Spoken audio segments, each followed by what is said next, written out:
Kang. Katanya kasihan. Hadirin wal hadirat sholat subuh Masjid At-Taqwa berhormati wonten kesempatan ingkang barokah menika ngaji bareng Majelis Ilmu At-Taqwa.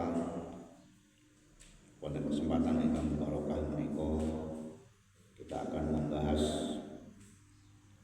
tercelanya, tertipunya dengan angan-angan yang kosong atau yang disebut berhulu. Wonten kitab Ihya Ulumuddin Imam Al-Ghazali ngendika wonten gangsal golongan yang ingkang tertipu karena angan-angannya yang kosong atau yang disebut kalian berhulu. Sinten kemawon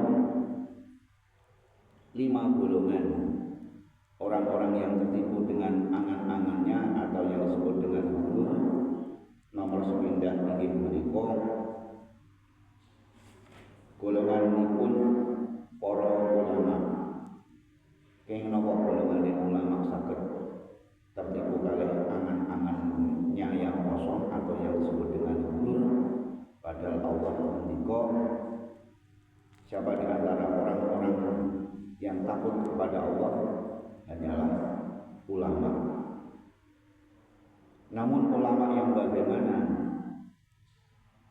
Yang kategorinya angan-angan yang kosong atau yang hulu inggih menika boten ulama ingkang didhawuhaken kalih Allah Subhanahu wa taala yang takut kepada Allah, tapi yang dimaksud yang tertipu dengan angan-angannya atau yang hulu adalah ulama yang menjual agamanya untuk kepentingan dunianya.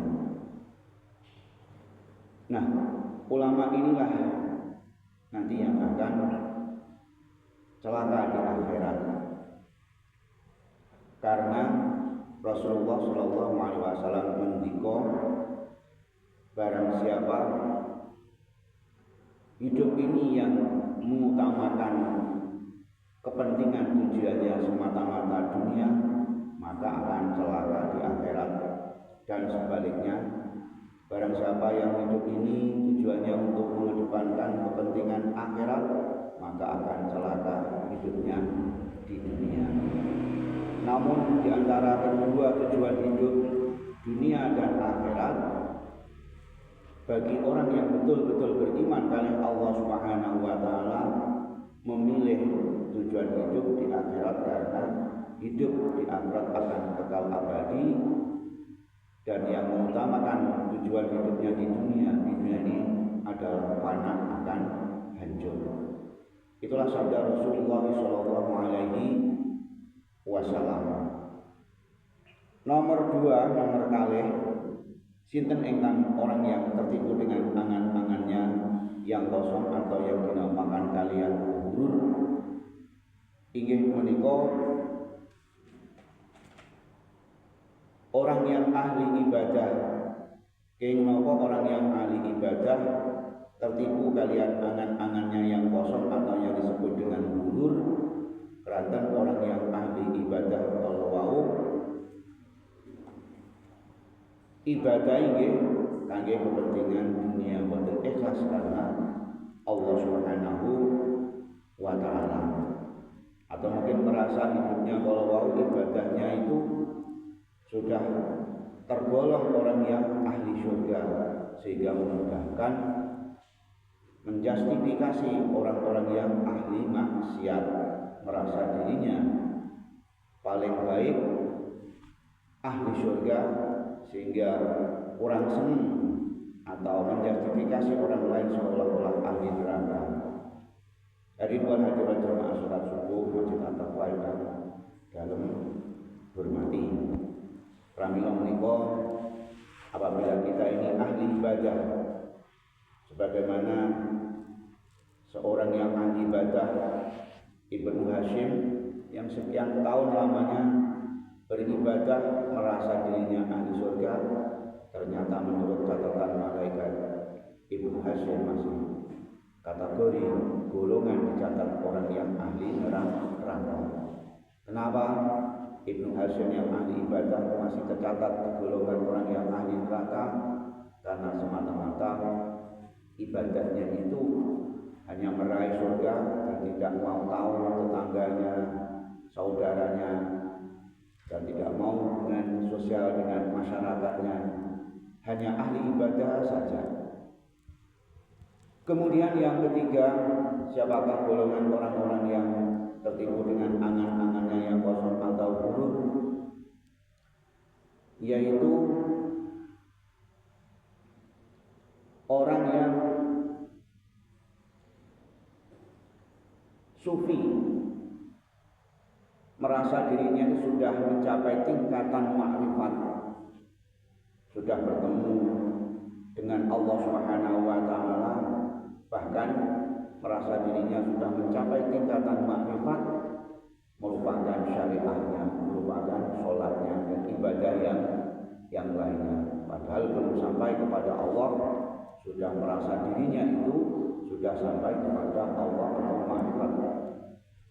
Kemudian nomor 4, siapakah golongan orang-orang yang tertipu dengan angan-angannya yang kosong atau ghurur, yaitu orang yang sudah merasa dirinya mencapai suatu kedudukan atau jabatan yang tinggi, maka sehingga hidupnya tujuannya hanya untuk dunia, untuk kedudukan dunia saja. Maka Rasulullah SAW bersabda, seorang pemimpin yang adil satu hari saja lebih mulia sholat sunnah 60 tahun lamanya. Oleh karena itu, kedudukan inilah nanti juga di akhirat akan dimintai pertanggungjawaban di hadapan Allah Subhanahu wa taala. Di antara 7 golongan manusia yang nanti di akhirat akan mendapatkan naungan, di mana ketika saat itu tidak ada naungan, melainkan 7 golongan ini yang akan mendapatkan suatu naungan. Di antaranya adalah pemimpin yang adil. Oleh karena itu,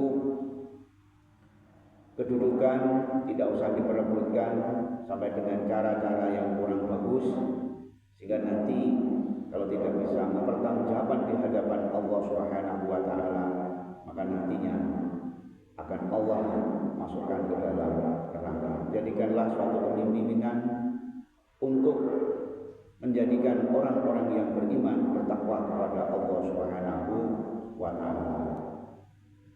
Nomor 5, siapakah orang yang akan tertipu oleh angan-angannya yang kosong atau yang disebut dengan ghurur, yaitu adalah orang yang sukses dunianya, yaitu merasa dirinya sudah kaya raya, sehingga seolah-olah apa yang didapatkan itu adalah hasil jerih payahnya sendiri, sehingga merasa dirinya sudah sukses, tapi suksesnya hanya untuk dunia.